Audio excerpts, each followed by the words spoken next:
So in this particular application, because we're cooking with a very high heat and we want to get a good sear on there, instead of seasoning right before, we're actually going to do a dry brine. So in other words, what that is we're going to take our steaks, we're going to season them just like we would beforehand. So what's a nice coarse salt? Absolutely. This is a kosher salt, where you can kind of see exactly where you've salted. And you're very generous with it. Oh, absolutely. Remember, it's a thick cut of meat, so you can only get salt on the outside. It's very true. So what we did here is seasoned it just like we would right before we put it on the grill.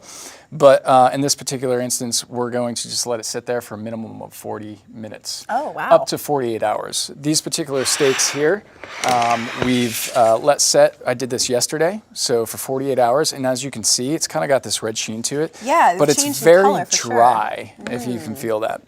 And one of the things, and one of the things that's going to really help with getting a good sear on it is not having any moisture there, and that's what the dry brining does. So did you pat that down at all, or that's just how it is? You just season it just like that. Wow. You let it set in your cooler, your refrigerator, whatever, just for, like I said, minimum of 40 minutes, and then after that, you're good to go. Nice, great technique.